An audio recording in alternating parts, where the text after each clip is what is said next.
రంగారెడ్డి జిల్లా Rajendranagar CM Revanth Reddy MLA Prakash Goud Rangareddy జిల్లా రాజేంద్రనగర్ నియోజకవర్గం ప్రజలకు తీవ్ర అన్యాయం చేస్తున్నారని స్థానిక ఎమ్మెల్యే ప్రకాష్ గౌడ్ అసలు బీఆర్ఎస్ లో ఉన్నారా కాంగ్రెస్ పార్టీలో ఉన్నారా ప్రెస్ మీట్ పెట్టి ప్రజలకు తెలపాలి అంటూ రాజేంద్రనగర్ బీఆర్ఎస్ ఇన్ఛార్జ్ పట్లోల కార్తిక్ రెడ్డి విమర్శలు వర్షం కురిపించారు। ఈ సందర్భంగా ఆయన మాట్లాడుతూ ఓఆర్ఆర్ టీఓ శంషాబాద్ ఎయిర్పోర్ట్ వరకు నిర్మించ తలపెట్టిన మెట్రో రైల్వే ప్రాజెక్టును ఎందుకు ఆపేశారని ప్రశ్నించారు। ఎయిర్పోర్ట్ మెట్రో పోర్ట్ సిటీకి తరలించడంతో ఇక్కడ ప్రజలను మోసం చేస్తున్నారని ప్రభుత్వంపై మండిపడ్డారు। మాజీ సీఎం కేసీఆర్ దూరదృష్టితో చేసిన అన్ని అభివృద్ధి పనులు సీఎం రేవంత్ రెడ్డి ఆపేస్తున్నారన్నారు। మూసీ నదిపై అక్రమ కట్టడాలు సీఎం రేవంత్ రెడ్డికి హైడ్రా అధికారులకు కనిపించడం లేదా అని దుయ్యబట్టారు। జంట జలాశయాలలోకి గోదావరి నీళ్లు తీసుకురావడానికి అవసరానికి మించి ప్రజాధనం వ్యర్థం చేస్తున్నారన్నారు। మూసీ నది మధ్యలో ఎమ్మెల్యే ప్రకాష్ గౌడ్ నిర్మించిన ఇల్లు కూల్చే దమ్ము హైడ్రా ప్రభుత్వ అధికారులకు ఉందా అంటూ నిలదీసిన ఆయన పేదల ఇల్లు కూల్చినంత సులువుగా అధికారులు అక్రమ కట్టడాలు కూల్చగలరా అంటూ సవాల్ విసిరారు। మూసీ నదికి ఎంటీఎల్ పొడవు అడ్డం ఎంత అని ఆర్టీఐ వేస్తే అధికారులు స్పందన లేదని అక్రమ కట్టడాలతో ఎమ్మెల్యే ప్రకాష్ గౌడ్ సీఎం రేవంత్ రెడ్డి వాటా ఎంత అంటూ ఆయన ప్రశ్నించారు। సమాధానం చెప్పకుండా ప్రకాష్ గౌడ్ గారు ఎన్నిసార్లు తప్పించుకుంటున్నారు, నేను చాలాసార్లు విషయాలు అడిగినా ఇంకా మీరు సమాధానాలు చెప్పాల్సిన అవసరం వచ్చింది। మొన్నటి వరకు దాచుకొని తిరిగిన ఎమ్మెల్యే గారు ఈరోజు బాహటంగా మీరు బయటికి వచ్చి నియోజకవర్గం ప్రజలకి నేను అడిగిన విషయాలతో పాటు మీరు పార్టీలు మారిన తర్వాత మన ప్రాంతానికి జరిగిన అభివృద్ధి ఏందో చెప్పాల్సిన అవసరం ఉన్నది అంటున్నాను। చిన్న విషయాలు అయితే చిన్న విషయాలు మన కిస్మత్పూర్ రోడ్ విషయమే కానీ ఒట్టినాగులపల్లి రోడ్ విషయమే కానీ మణికొండలో చిన్న డ్రైనేజ్ విషయాలే కానీ ఇవి ముందున్న పరిస్థితులు కానీ ఇది అధ్వానంగా ఎందుకు మారింది అంటున్నాను నేను। 10 సంవత్సరాలు కేసీఆర్ గారు అధికారంలో ఉన్న తర్వాత అధికారంలో ఉన్నప్పుడు కేటీఆర్ గారు ఒక మున్సిపల్ మంత్రిగా ఉన్నప్పుడు రాజేంద్ర నియోజకవర్గం అభివృద్ధి ఏ లెవెల్లో జరిగింది, ఇప్పుడు ఎట్లున్నది పరిస్థితి అనేది ఒక్కసారి ఆత్మవిమర్శ చేసుకోవాలి। ఒక్కసారి మనం అందరం కూడా ఆలోచన చేసుకోవాలి।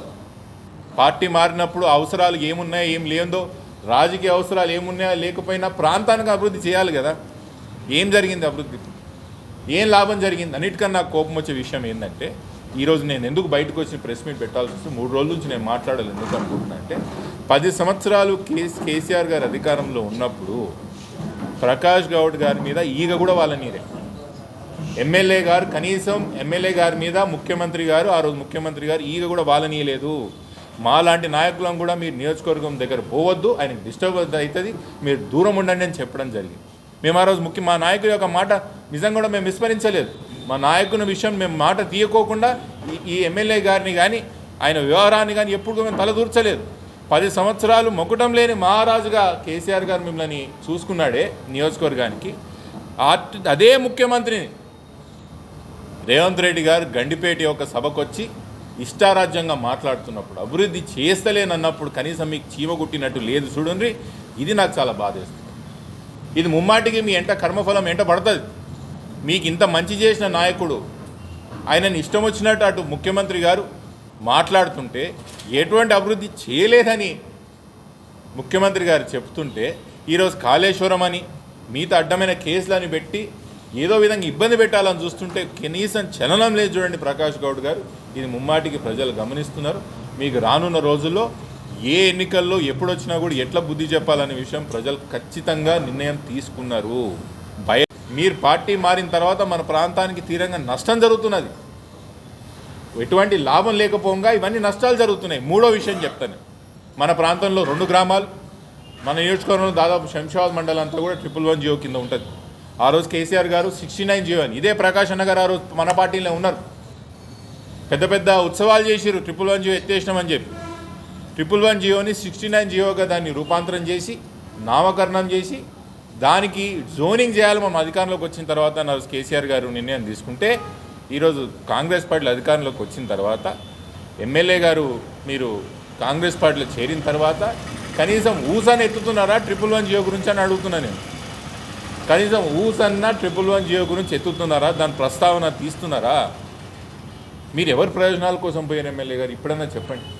పార్టీ మారిన తర్వాత మీరు మన ప్రాంతానికి లాభం చేసిండ్రా నష్టం చేసిర్రా అంటున్నా। అటు మా గౌరవానికి దెబ్బతీసిర్రు, మా ప్రాంతం ఎమ్మెల్యే ఏ పార్టీకి సంబంధించిన వాడో తెలియని ఒక కన్ఫ్యూజన్లో అవమాన పరిస్థితిలో ఈరోజు రాజేంద్ర నియోజకవర్గంలో ఉన్న ప్రజలు ఉన్నారు। ఏమైనా అభివృద్ధి జరిగిందా గొప్పగా అంటే ఈరోజు ఎటువంటి అభివృద్ధి లేదు, మనకు నష్టం జరిగింది।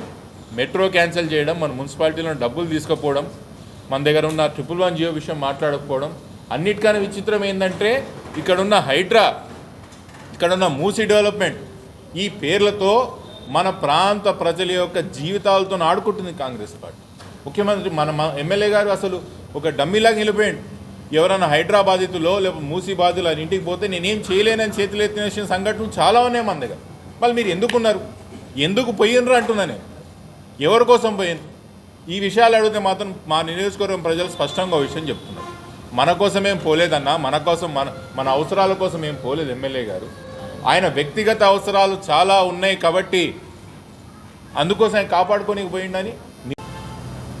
ఇక్కడికి మన నార్సింగ్ గ్రామానికి విచ్చేసిన నాతో పాటు వేదిక ఇటు దిక్కున్న మా నార్సింగ్ టీఆర్ఎస్ పార్టీ అధ్యక్షులు విష్ణువర్ధన్ రెడ్డి గారికి, నిజాముద్దీన్ సాబ్ గారికి, వేదిక మీద దిక్కున్న ముఖ్య నాయకులకు, వేదిక మీద ముందలున్న మా బీఆర్ఎస్ పార్టీ నాయకులకు, అతి ముఖ్యంగా ఈ షార్ట్ నోటీస్లో ఇక్కడికి విచ్చేసిన మా మీడియా ప్రతినిధులకు, పెద్దలకు, చిన్నలందరికీ నమస్కారం తెలియజేస్తూ, రాష్ట్ర వ్యాప్తంగా గత వారం రోజుల నుంచి ఒక చర్చ సాగుతుంది.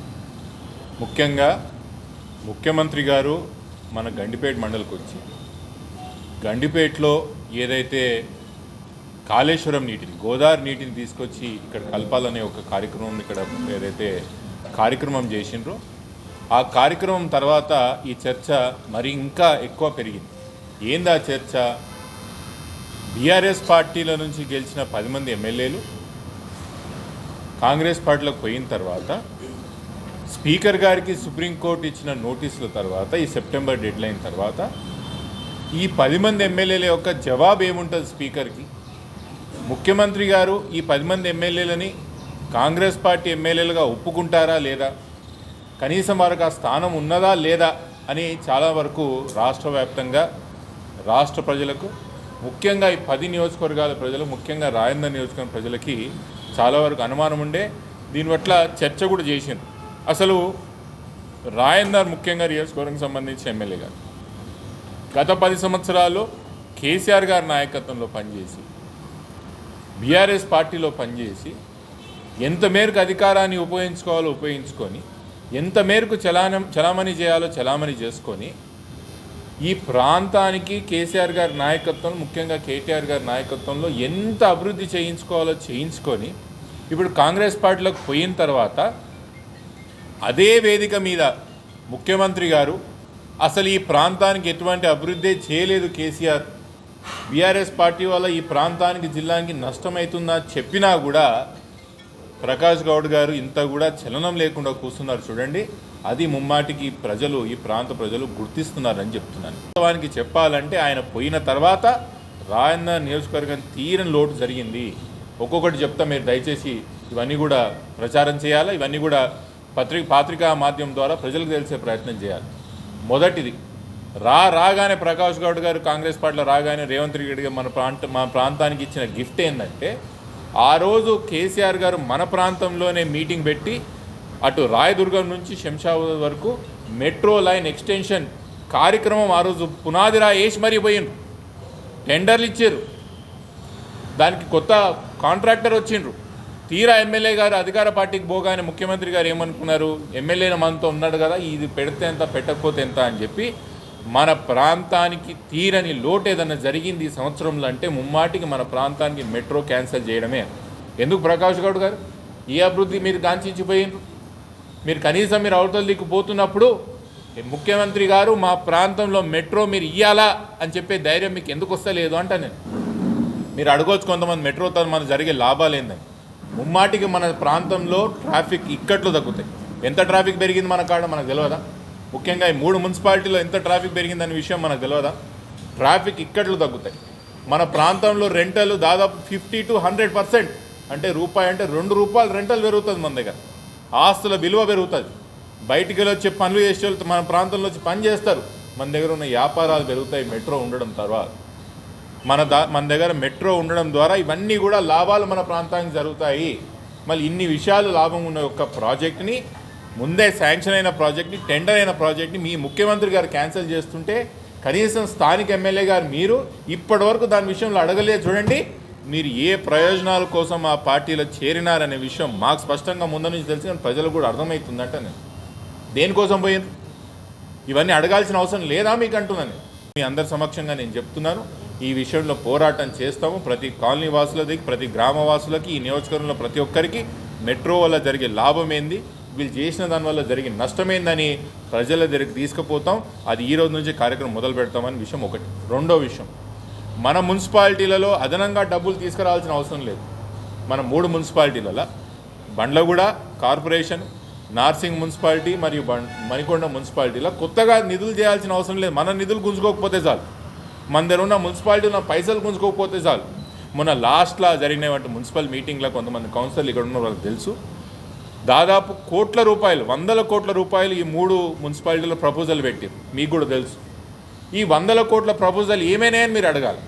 స్థానికంగా ఉన్న మున్సిపల్ కార్పొరేషన్, మున్సిపల్ కమిషనర్లకే కానీ, చైర్మన్లకే కానీ, ముఖ్యంగా ఎమ్మెల్యే గారికి దాదాపు మణికొండలో 180 కోట్ల రూపాయలు ఉండే, నార్సింగ్లో కూడా దాదాపు 150 కోట్లు, బండ్లగూడ కూడా సుమారు 150 కోట్లతో కార్పొరేషన్లో పైసలు ఉండగా ఈరోజు ఒక్క రూపాయి కూడా కార్పొరేషన్లో పైసలు ఎందుకు లేవు, ఎవరు తీసుకుపోయారని అడుగుతున్నాను.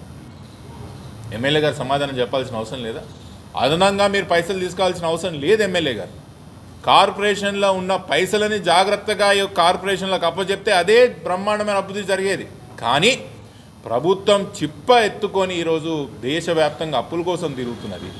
ప్రభుత్వం దివాలా తీసింది ఈరోజు కాంగ్రెస్ పార్టీ ప్రభుత్వం. కాబట్టి ఎక్కడెక్కడో అప్పులు చేసుకుంటూ ఏ డిపార్ట్మెంట్లో రూపాయి గీకినా కనీసం చిన్న చిన్న మున్సిపాలిటీలో ఉన్న పైసలు కూడా తీసుకుపోయారు.